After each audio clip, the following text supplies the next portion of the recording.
Donc, on va continuer avec l'analyse des écarts. Donc, on va voir aujourd'hui l'analyse des écarts sur charge directe et par la suite l'analyse des écarts sur charge indirecte. Et on va faire des exemples entre-temps des exercices. Donc, analyse des écarts sur charge directe. Donc, définition des charges directes tout d'abord. Donc, ce sont les charges directement incluses. Donc, il s'agit principalement de la matière première et de la main-d'œuvre directe. Donc, l'analyse des écarts sur charge directe vise à déterminer l'écart global et par la suite identifier les causes de cet écart. Donc, l'écart global sur charge indirecte, on peut le diviser en deux sous-écarts, écart sur prix et écart sur quantité. C'est-à-dire écart qui est dû à une variation au niveau de prix et écart qui est dû à une variation de la quantité.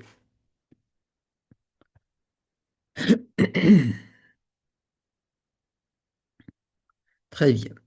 Calcul de l'écart. Donc, formule générale, écart, c'est écart global, c'est coût réel moins coût prévisionnel ou bien coût prévu. Donc, écart global sur charge directe, c'est coût réel moins coût prévu. Ou encore, donc si je remplace le coût réel, nous avons deux facteurs, c'est quantité fois prix. Donc, coût réel, donc c'est la quantité réelle fois le prix réel. Et le coût prévu, c'est la quantité prévisionnelle fois le prix prévisionnel.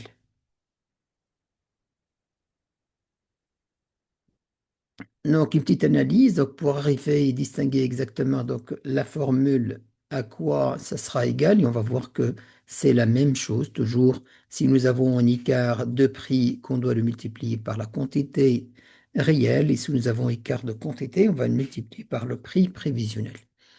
Donc, l'écart global peut être causé par donc, soit une variation au niveau de quantité ou bien une variation au niveau de prix.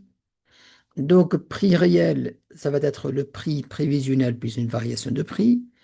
Et la quantité réelle, c'est la quantité prévisionnelle plus une variation de quantité.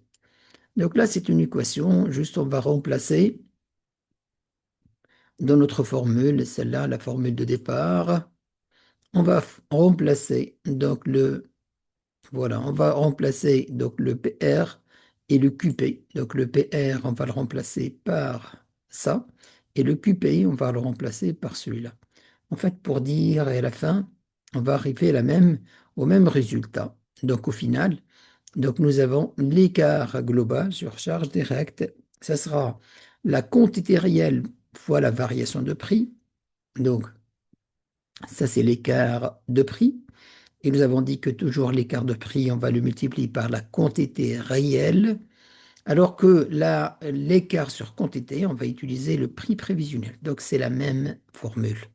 C'est la même formule. Donc, écart prix fois quantité réelle, écart quantité fois le prix prévisionnel. Donc, cela signifie que l'écart global est décomposé en deux sous-écarts. Donc, l'écart global, on va le diviser en deux sous-écarts. Écart sur prix, comme on a dit, c'est prix réel moins prix prévisionnel fois la quantité réelle. Écart sur quantité, c'est la quantité réelle moins quantité prévisionnelle, mais cette fois-ci fois le prix prévisionnel. Donc toujours même formule. Écart prix, c'est la quantité réelle. Écart quantité, c'est le prix prévisionnel. Donc l'écart sur charge directe se divise en deux écarts, écart prix, écart quantité. Donc ces calculs s'appliquent aussi bien. Donc on va appliquer ces calculs. On a dit que ces charges directes, c'est essentiellement de la matière première et de la main d'œuvre. Donc si on l'applique sur donc, matière première, donc sous écart coût, c'est le coût réel moins coût standard ou bien coût prévisionnel, fois la quantité réelle.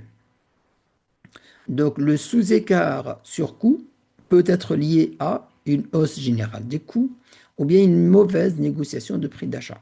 Là, on parle de matières premières et on parle d'écart sur coût. Donc, ça peut être soit une hausse générale des coûts, c'est-à-dire les coûts réels, il a augmenté par rapport au coût standard, au coût prévisionnel, ou bien une mauvaise négociation de prix d'achat. Donc, soit que le prix donc, il a augmenté donc, pour tout le monde, donc pour tout le secteur, ou bien plutôt, donc c'est spécifique à l'entreprise, c'est-à-dire à l'entreprise qui n'a pas bien négocié ses prix. Par contre, on est toujours en matière première. S'il s'agit d'écart sur quantité, donc c'est quantité réelle moins quantité prévisionnelle fois coût standard. Donc là, les sous-écarts de sur quantité peut être liés à. Donc c'est-à-dire nous avons, toujours on parle d'écart négatif. Nous avons consommé plus de matières premières. Donc ça peut être dû à quoi? Soit un gaspillage de matière ou bien un défaut de qualité. C'est-à-dire un taux de gaspillage, un taux de déchets qui a augmenté, ou bien des défauts de qualité, ce qui nécessite donc ce qu'il y a une bonne partie qui a été donc jetée, non utilisée. Et donc nous avons consommé de matières premières plus que ce que ça a été prévu. D'accord? Écart défavorable. Ça, on l'appliquait sur les matières premières. Donc, soit écart sur coût, soit écart quantité. La même chose. Donc, l'autre charge directe principale, c'est la main-d'œuvre directe. Et la même chose. Donc, la main-d'œuvre directe, nous avons une quantité, c'est-à-dire nombre d'heures utilisées, et nous avons un prix, c'est-à-dire le taux horaire appliqué, c'est-à-dire le salaire ou bien le salaire par heure donc appliqué, ou bien salaire journalier. Donc, écart sur taux horaire. Donc, c'est taux horaire réel moins standard fois temps réel. C'est la quantité. Toujours quantité, c'est réel. Donc, si nous avons un sous-écart sur taux horaire, donc écart défavorable, c'est-à-dire que nous avons payé plus. Donc, il y en a une augmentation salariale ou charge sociale. Donc, évolution des salaires ou des charges sociales. Donc, ça peut être soit une augmentation au niveau des salaires, ou bien les salaires n'ont pas augmenté, mais plutôt le taux des charges sociales qui a augmenté. Ça peut être aussi des heures supplémentaires mieux rémunérées et non prévues. Et donc, nous avons prévu de travailler un tel nombre d'heures. Nous étions obligés, à certains moments, de réaliser, de faire des heures supplémentaires. Et les heures supplémentaires sont légalement payées plus cher que les heures standards. Et donc, nous avons supporté un coût supplémentaire. Là, c'est l'écart sur taux horaire. Ça peut être aussi deuxième composant de l'écart charge directe main-d'œuvre, c'est le sous-écart sur temps, c'est-à-dire la quantité d'heures consommées. Donc, temps réel moins temps préétabli fois taux horaire. Donc, si nous avons écart aussi négatif, c'est que nous avons consommé plus de nombre d'heures. Et donc, soit des machines qui sont mal réglées ou défectueuses, donc ce qui entraîne des arrêts, et donc nous avons consommé plus de nombre d'heures, ou bien du personnel qui est mal formé, du personnel qui est mal formé. Donc là, nous avons vu la décomposition de l'écart global pour les charges directes, et nous avons dit que c'est principalement donc soit de la matière première ou bien de la main-d'œuvre. Donc, on va faire des exemples. Donc, le premier exemple, ce sera écart sur masse salariale. Et deuxième, ce sera écart sur matière. Calcul des écarts budgétaires sur masse salariale. Donc, d'abord, donc, quand vous voulez en fait calculer l'écart, donc là, notre objectif, c'est de décomposer donc l'écart global en sous-écarts pour voir et connaître exactement quel est l'élément perturbateur donc qui a consommé plus que ça a été prévu. Et donc, ça nous oriente vers donc, les zones d'amélioration. Il nous oriente aussi, nous indique aussi les responsables. Donc, l'entreprise, donc, Lessali est une société de services dont le coût sont à majorité des salaires. Le tableau ci-dessus détaille les employés selon leur ancienneté et leur catégorie professionnelle. Donc ça, c'est l'ancienneté, donc inférieure à 10 ans, entre 10 et 20 ans et supérieure à 20 ans. Et la catégorie professionnelle, donc là, nous avons collaborateurs et nous avons techniciens. Donc ça, c'est le tableau de budget. Tableau de budget. Donc tableau de budget, donc l'ancienneté entre 10, inférieure à 10, effectif total 30, est réparti donc 20 collaborateurs et 10 techniciens. entre 10 et 20 ans, donc c'est plutôt donc effectif total 150, 120 collaborateurs et 30 techniciens. Supérieur à 20 ans, c'est 70 personnes, donc 60 collaborateurs et 10 techniciens.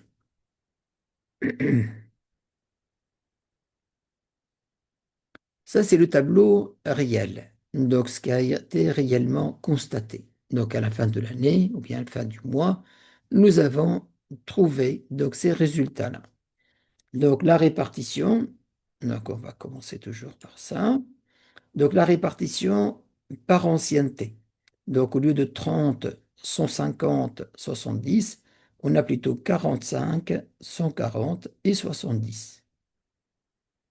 Pour le collaborateur et technicien, donc il a été 80-20, réellement on a trouvé 76 et 24.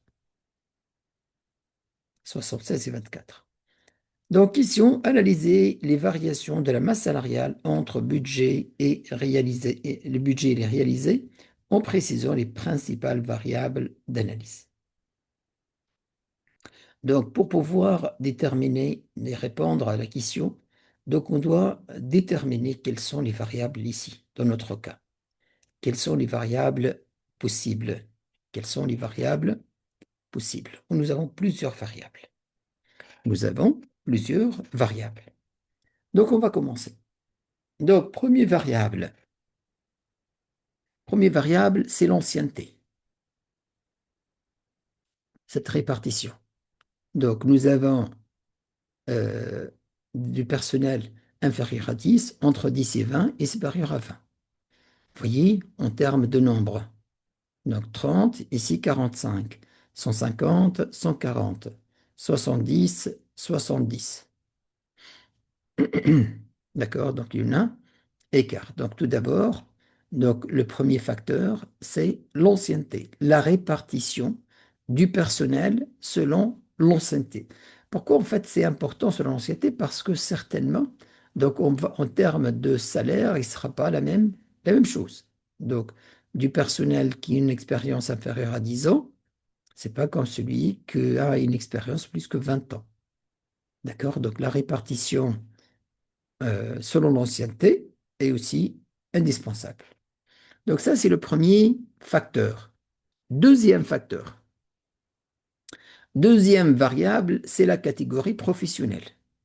Nous avons une répartition entre collaborateurs et techniciens. Prévisionnel, c'est 80-20. 80 collaborateurs et 20 techniciens, 20%. Et dans le réel, donc ça a été plutôt 76% de collaborateurs et 24% de techniciens. Et aussi, ça peut être, donc ça, certainement, donc ça va créer de l'écart, surtout si, donc nous avons en fait en termes de salaire, donc ce n'est pas le même salaire entre collaborateurs et techniciens. Donc une telle variation, elle va créer des écarts, des écarts. Donc ça, c'est le deuxième variable. Ça, c'est le deuxième variable. Troisième variable, c'est l'effectif. L'effectif total. Là, nous avons 250 et là, nous avons 255.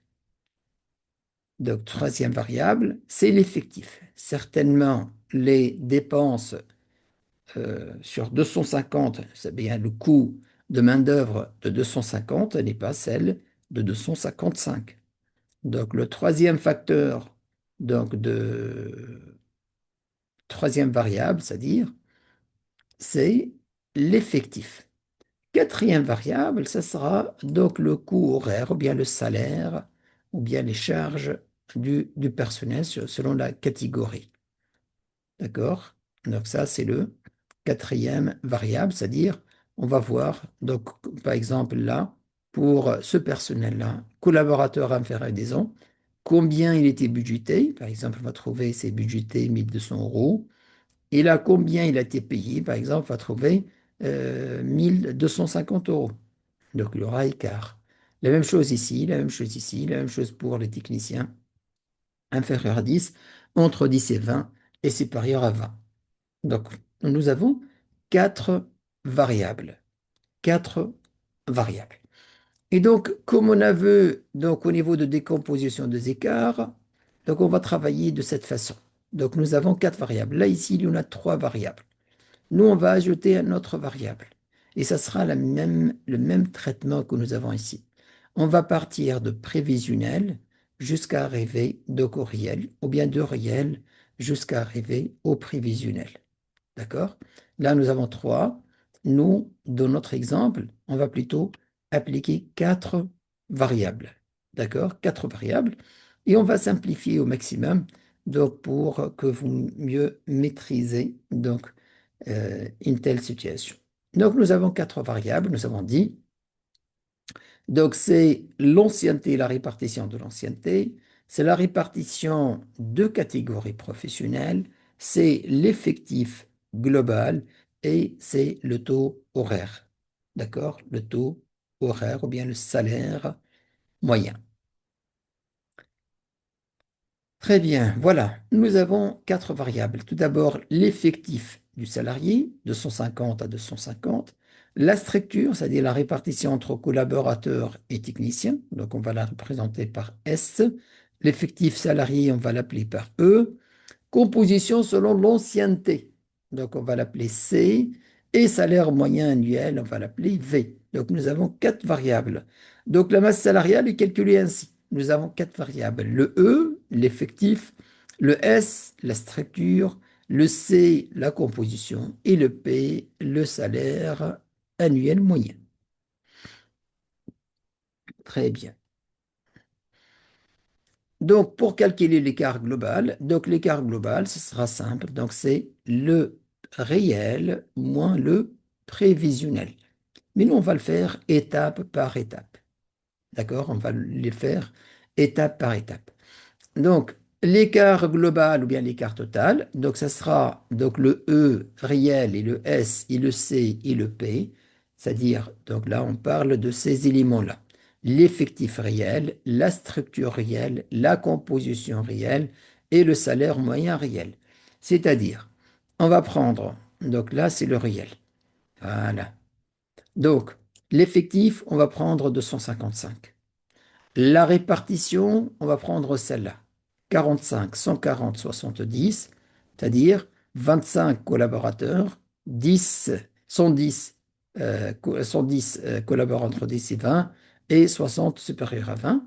Et pour les techniciens, c'est 30, c'est 20, 30 et 10. Ça au niveau de l'effectif. Au niveau de la structure, donc entre collaborateurs et techniciens, on va prendre cette répartition, c'est-à-dire 76%, 24%, c'est-à-dire 195 et 60. D'accord? 195 et 60. Pour le taux réel, donc le taux, on va le chercher. Donc certainement, nous avons une valeur, des valeurs. D'accord? Et ça, c'est la base, donc budget, donc tout ce qui est preveu.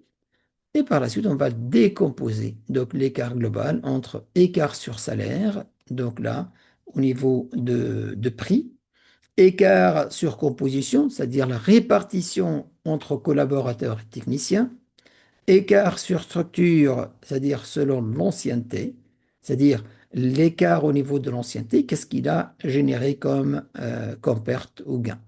Écart sur effectif, donc de 250 à 200, 255 à 200 salariés. Donc on fait comme d'habitude. Donc là, l'écart global, ce sera le réel, le vous voyez là, tous les variables avec le R, c'est-à-dire le réel. Et là, c'est la base budgétée, donc c'est tout est prévisionnel. Donc le E prévisionnel, le S prévisionnel, le C prévisionnel et le P prévisionnel.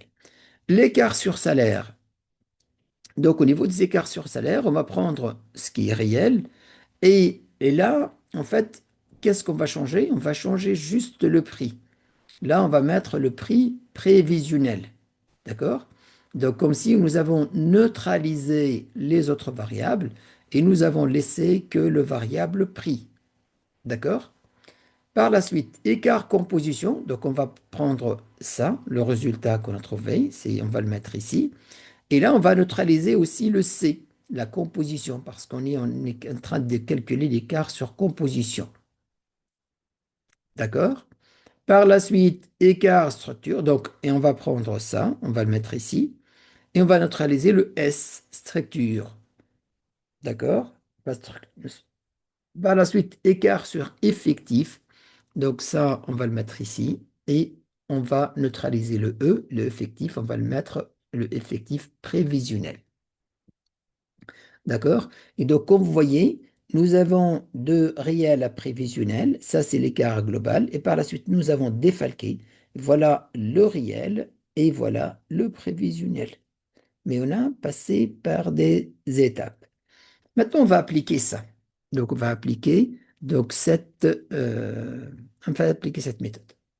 On va commencer par calcul des masses salariales. Calcul des masses salariales. On va commencer par le réel. Donc, le réel, nous avons dit qu'on va prendre l'effectif réel. Donc, c'est 255, effectif réel. Voilà. Donc, c'est 255. On va prendre cette répartition pour les collaborateurs, 25, 110, 60 et 20, 30 et 10. Donc, on va prendre cette répartition. Voilà. 25, 110, 60, 20, 30 et 10. D'accord? On a pris aussi donc, la structure, donc 76% et 24% entre collaborateurs et techniciens. En fait, on en a pris la composition aussi réelle. Voilà, 76% et 24%. Donc, tous les variables, on les a pris réels, les variables réelles. Là, nous avons ajouté le salaire, le P. D'accord? Le salaire réel. Donc, nous avons 25 fois 20, ça fait 500. 110 fois 25, ça fait 2750. Soit 60 fois 32, ça fait 1920. La même chose ici, 20 fois 26, 30 fois 25, 10 fois 30, et nous avons 1570. Et donc, nous avons total. Donc, le total, c'est 6740. 6740. Ça, c'est le réel. D'accord? Ça, c'est le réel. Maintenant, on va calculer le prévisionnel. Donc, le prévisionnel, on va prendre les données de ce tableau-là. Les données, le premier, celui-là. D'accord? On va prendre donc une répartition 20, 120, 60, 10, 30, 40, et nous avons 250 salariés, et nous avons une répartition 80-20. Donc, ça, c'est le prévisionnel. Voilà. Nous avons 250 total salariés. Nous avons cette répartition 10, 60, 30, 20, 60, 20 qu'on va multiplier par le salaire prévisionnel. Le salaire prévisionnel. Donc, fois 20 fois 20, donc ça fait 400. 120 fois 24, ça fait 2800. Et ainsi de suite. Et nous aurons le budget. Ça a été 6330. Donc, nous avons déjà écart global entre le réel, 6740, et le budget, 6330, nous avons déjà 410 d'écart. Donc c'est clair, 6740 moins 6330. Et maintenant, on va défalquer donc l'écart. On va défalquer cet écart de 400. Nous avons donc 410 d'écart. Donc 410, on va la défalquer. Donc, on va le défalquer entre quoi? Entre les trois variables que nous avons. On va voir l'incidence de l'effectif. Donc, cette augmentation d'effectif de 250 à 200, combien elle nous a coûté? On va donc voir l'incidence de la structure. Donc, la structure au niveau de l'ancienneté, c'est-à-dire, on va voir l'effet de la composition entre collaborateurs et techniciens. Et on va voir aussi l'effet de changement de prix. Donc nous avons là 20, 24, 30 et le réel. Donc c'est 20, voilà. Donc ça c'est le réel et ça c'est le prévisionnel. Donc là 20 c'est 20, donc c'est resté constant. Mais là c'est plutôt 25 et le prévisionnel c'est 24. Donc là ici une augmentation. Là aussi c'est une augmentation. Donc ça a été prévu 30, donc nous avons 32. La même chose pour la partie technicien. Budget 25, payé 26, 24, payé 25 et 28, payé 30. Donc certainement, il y en a de l'incidence au niveau de variation de prix. D'accord? Variation de prix. Donc les 405, les 410 d'écart global, on va le décomposer et on va vérifier à la fin la formule que nous avons dit. Nous avons dit que la somme des écarts partiels devrait être égale à l'écart global. Très bien. On va commencer donc par le premier, comme on a vu ici. Donc on va commencer à neutraliser un élément par élément. On va calculer celui-là. Donc on va juste prendre tout est réel, l'effectif réel, la structure réelle, la composition réelle, mais juste le prix, on va prendre les prix prévisionnels. D'accord? On va neutraliser le prix. D'accord? Donc la première étape, c'est celui-là, écart sur salaire.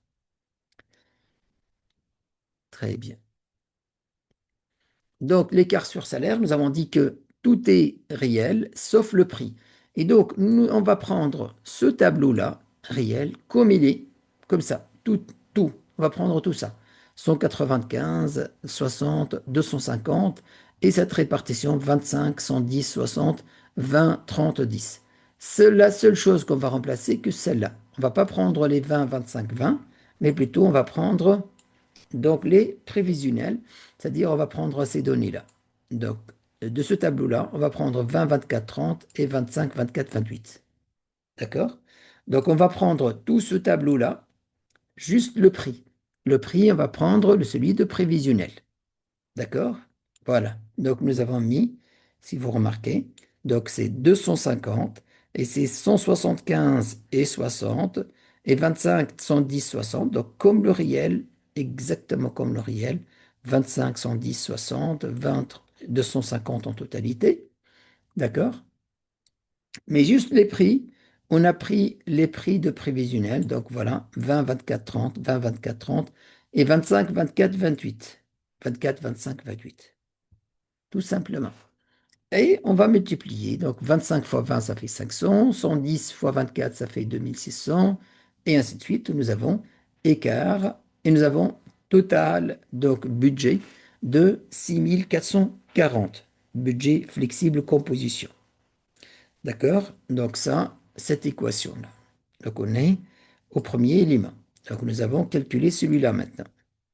Maintenant, nous avons besoin de calculer celui-là. On va prendre donc l'effectif réel, la structure réelle, mais la composition, plutôt on va prendre prévisionnel et le prix prévisionnel. Donc, au niveau de notre tableau, qu'est-ce qu'on va changer maintenant? Donc, on va prendre ce tableau-là, juste on va changer la composition. D'accord? Juste on va changer la composition. C'est quoi la composition? La composition de réel. De prévisionnel plutôt. La composition, c'est celle-là, cette colonne-là, cette répartition des salariés. C'est-à-dire, donc la répartition des salariés, donc les 255, répartition 10, 60, 30 et 20, 60, 20. Tout simplement, on va prendre celle-là de prévisionnel. D'accord? C'est tout ce qu'on va changer. Et je vais vous montrer qu'est-ce que nous avons fait. Voilà voyez, nous avons pris 10, 60, 30 et 20, 60, 20. Ça, c'est le prévisionnel. Donc, ça, c'est le composition de prévisionnel. Donc, comme vous le remarquez, voilà. Donc, ça, c'est le prévisionnel. Voilà. Ça, c'est le prévisionnel. Budget, budgétaire. D'accord? Donc, 10, 60, 30 et 20, 60, 20. Donc, c'est tout simplement qu'est-ce qu'elle a changé au niveau de ce tableau-là. Très bien. Et on va garder donc la même répartition. Donc le total 195 et 160. Donc on l'a gardé d'ici. D'accord? Voilà. Ça, c'est la structure. Donc 195 et 60. Et maintenant, on va recalculer ces éléments-là à partir de cette composition. Donc, nous avons dit qu'on va garder la structure. Donc nous avons 195 et 60. Mais juste, nous avons changé la composition. Donc maintenant, 195 fois 10%, ça fait 19,5. 195 fois 60%, ça fait 117. 195 fois 30, ça fait 58. La même chose ici. 60 fois 20%, ça fait 12. 60 fois 60, ça fait 60%, ça fait 36. 60 fois 20%, ça fait 12. D'accord? Et on calcule 19,5 fois 20, donc le reste, donc elle a resté constant, n'a rien changé. On n'a changé que la composition. 19,5 fois 20, ça fait 3,90. 117 fois 24, 2808. 58,5 fois 30, ça fait 1750. 55. 12 fois 25, ça fait 300. 36 fois 24, ça fait 864. 12 fois 28, ça fait 336.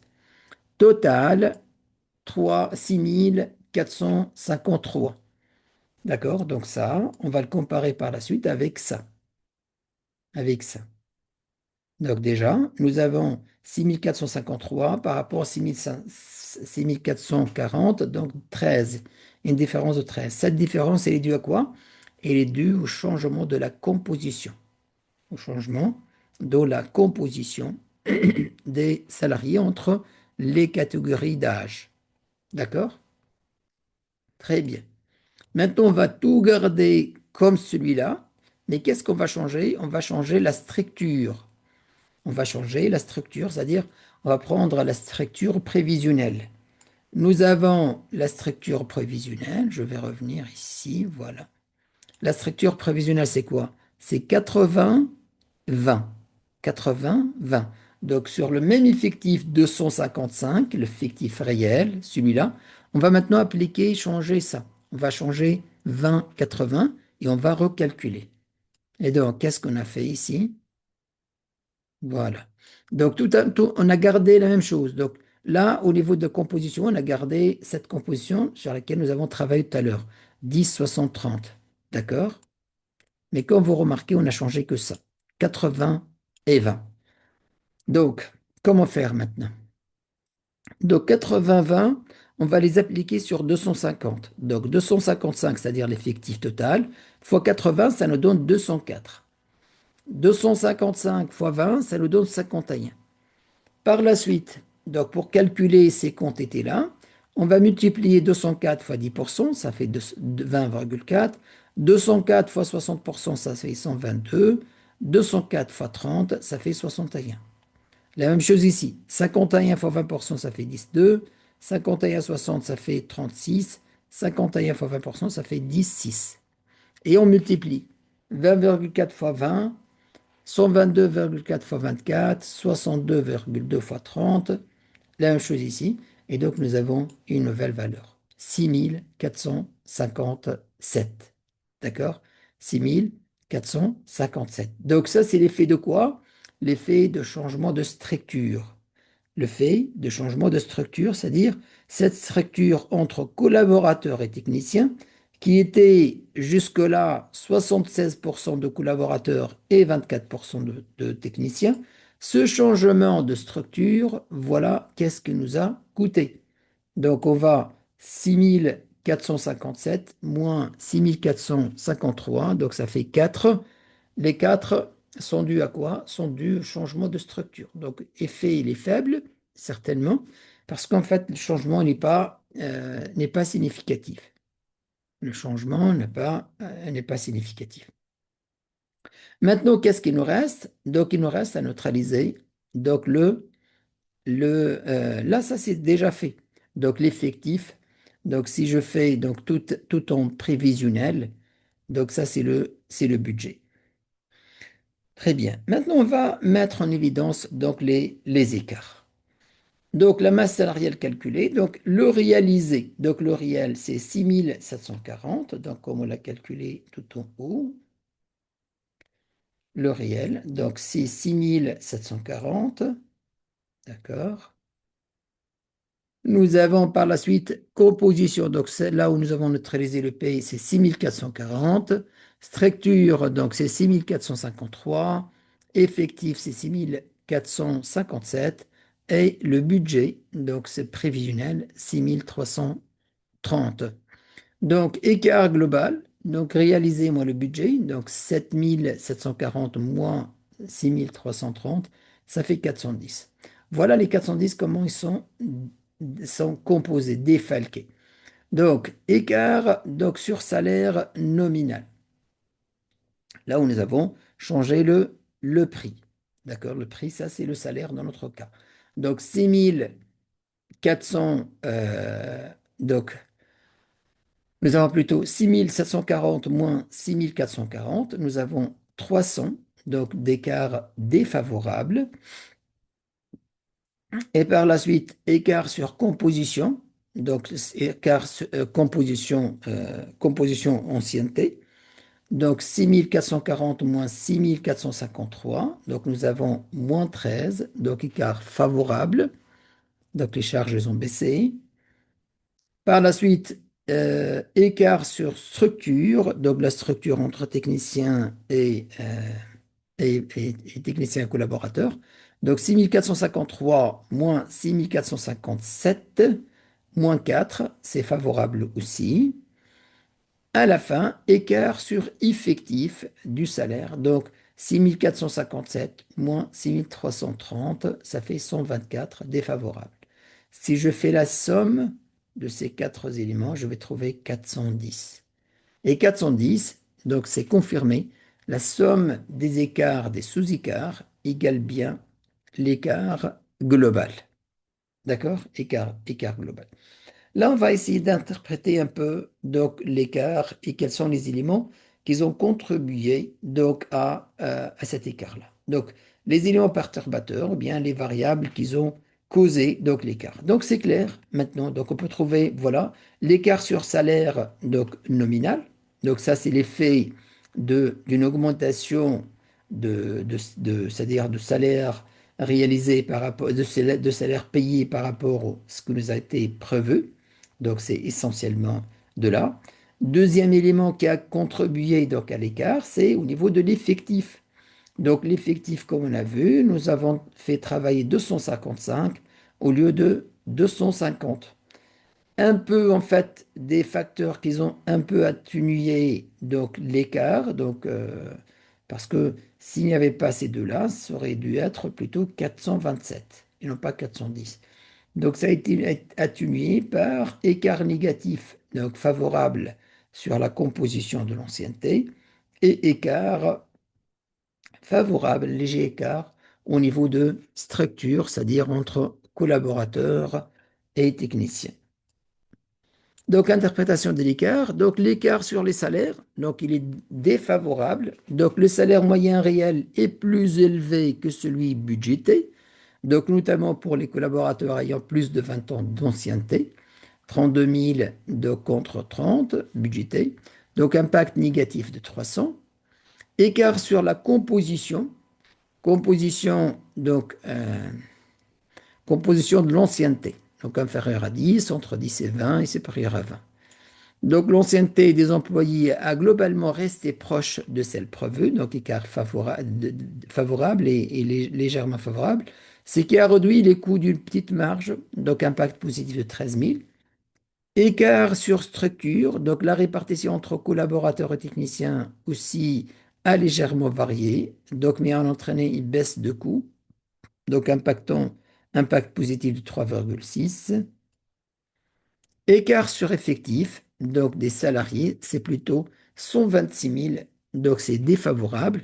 Donc le nombre d'employés réels a légèrement augmenté, donc 255 par rapport au budget initial qui est 200. Donc impact négatif de 126 000. Écart total 410. Donc la somme des écarts partiels correspond bien à l'écart global. L'augmentation des salaires est la principale cause de cet écart. Donc conclusion. Donc l'analyse de l'écart donc, principal est due à une hausse de salaire donc réelle par rapport au prévisionnel. Donc principalement donc c'est dû à une augmentation des salaires. Donc des écarts favorables sur la composition des employés structures ont permis de limiter les dépassements mais pas suffisamment pour compenser la hausse globale. L'entreprise doit donc revoir ses prévisions salariales et son modèle de gestion des effectifs pour éviter de tels écarts à l'avenir. Le bridge. Donc, bridge, c'est un graphiste, un outil graphique d'Excel qui nous permet de faire ressortir donc, de manière visuelle les facteurs expliquant l'évolution ou écart entre budget et réalisé. Donc, on doit commencer par un tableau comme celui-là. Là, on va mettre budget et par la suite, on va décomposer notre écart pour trouver le réel. Donc là, le réel doit être la somme de ces éléments-là. Donc réel, vous voyez la formule, ça doit être égal à la somme. D'accord? On va mettre ici réel égale somme de ces éléments-là, c'est-à-dire budget plus les écarts. D'accord? Donc on doit commencer par un tableau comme celui-là. Par la suite, donc une fois notre tableau donc, elle a été terminé, réalisé, nous avons déterminé, calculé les écarts.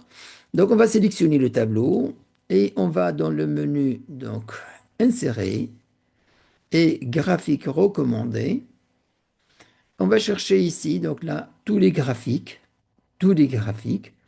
On va chercher ça, les graphiques en cascade. D'accord? Les graphiques en cascade. Et on met OK. Donc voilà,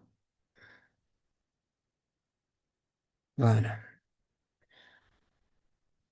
Donc, par la suite, qu'est-ce qu'on doit faire? Donc, vous voyez, en fait, là, au niveau de réel, donc comment il a fait? Donc, on doit juste sélectionner, donc l'élément, d'accord, et venir ici, donc dans la partie graphique, et cocher cette partie-là, définir en tant que total, d'accord? Donc, j'ai sélectionné la partie graphique du réel, et j'ai cliqué ici au niveau de l'option de série, au niveau de l'option de série, définir en tant que total. Et voilà. Voyez? Donc là, c'est le budget. Et là, ce sont les éléments qu'ils ont contribué. Donc, ils ont analysé. C'est le justif de l'écart entre le réel et le budgété. D'accord? Comme vous voyez, nous avons écart sur masse salariale. Donc, normalement, ça doit être, voilà, écart donc positif de 300, écart 227, écart positif qui est dû à l'effectif, mais écart négatif, mais c'est plutôt, là, il est favorable. Ça, c'est défavorable, défavorable, et ça, c'est favorable. Ils sont légèrement, donc, favorables, c'est pourquoi ils n'ont pas assez compensé donc l'écart global. D'accord? Donc je répète pour le bridge. Donc je mets ça, toujours, ça doit être égal somme. D'accord? Doit être la somme de ces éléments-là. D'accord? Vous sélectionnez tout, insertion, graphique recommandé. Vous allez ici, dans tout graphique et cascade. Et vous mettez OK. Par la suite, donc, juste là, vous double-cliquez ici jusqu'à ce qu'il y en a des points, comme ça. D'accord? Donc, en fait, mais vous double-cliquez, c'est pas dans tous les éléments, mais juste celui-là. D'accord? Voilà. Maintenant, il est seul, en fait, le dernier élément du réel qui est sélectionné et je définis en tant que total. D'accord? Et voilà. Donc, l'explication du réel au budget. D'accord?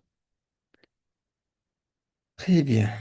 Donc ça, c'est un outil qui nous permet vraiment de visualiser donc les écarts et on peut changer. Donc voilà, j'ai mis en rouge plutôt ces écarts qui sont défavorables et en vert les écarts qui sont favorables.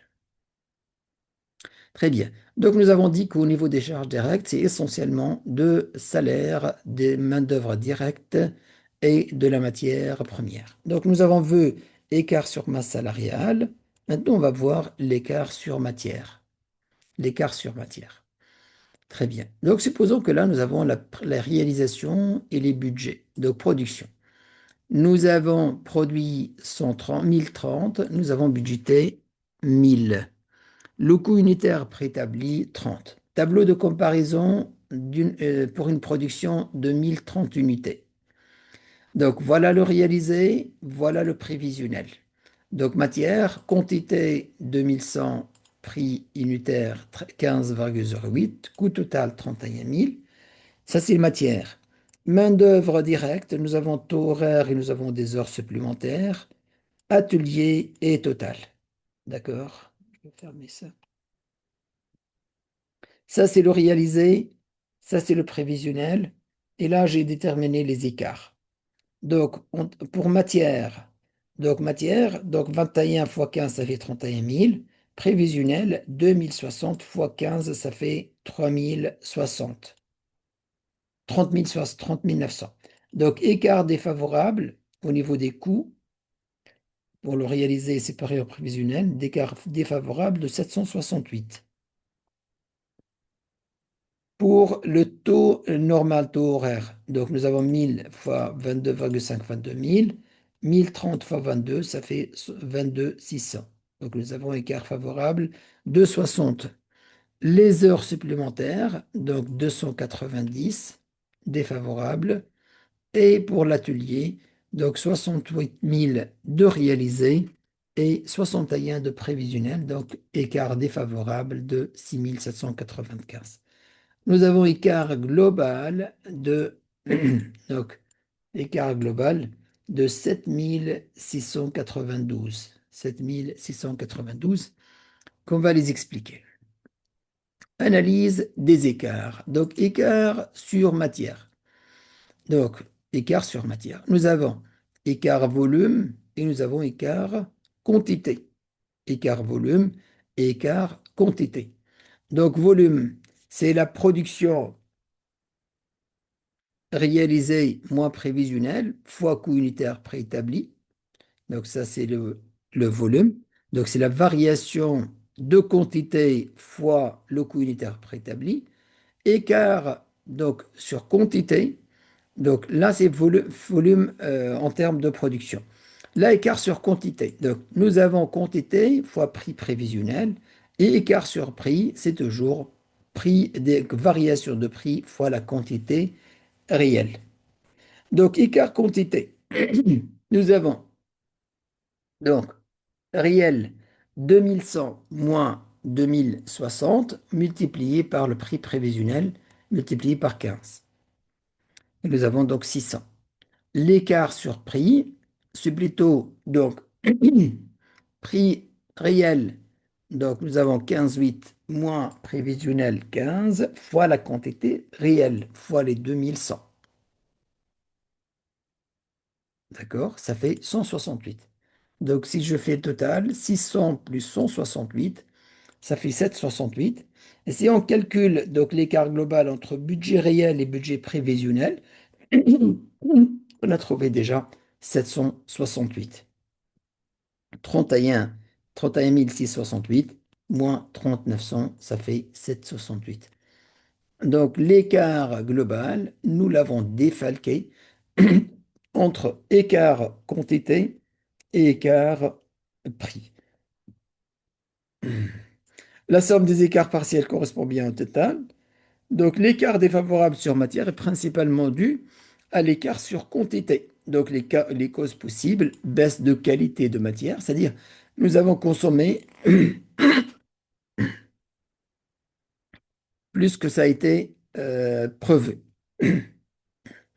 Donc baisse de qualité de matière, problème de réglage de machine, donc il y en a de taux de gaspillage, rebut plus important que preuve.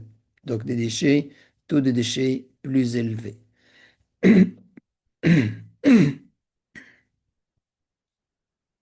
Donc ça, pour l'analyse des charges. Pardon.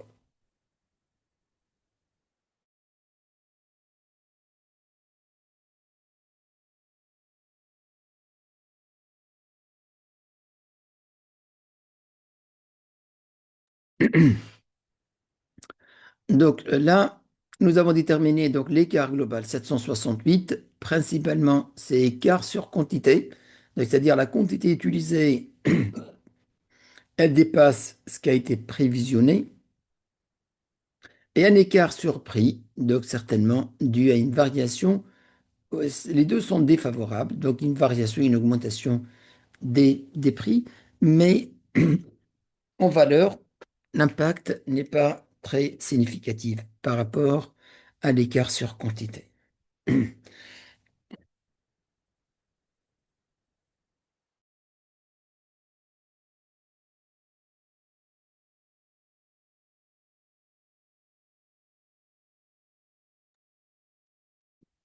Donc ça, c'est l'écart sur charge directe.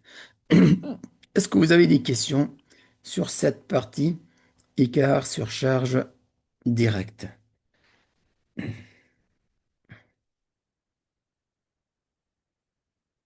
Au niveau des écarts sur charge directe, vraiment, c'est pas très compliqué, mais on va voir, il y en a un peu de difficulté au niveau de la charge indirecte plutôt. D'accord?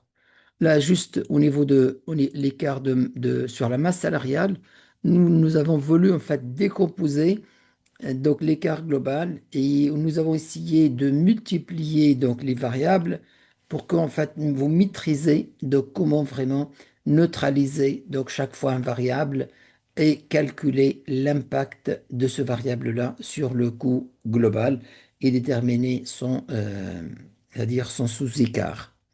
D'accord? Donc le sous-écart qui est dû donc à ce variable-là.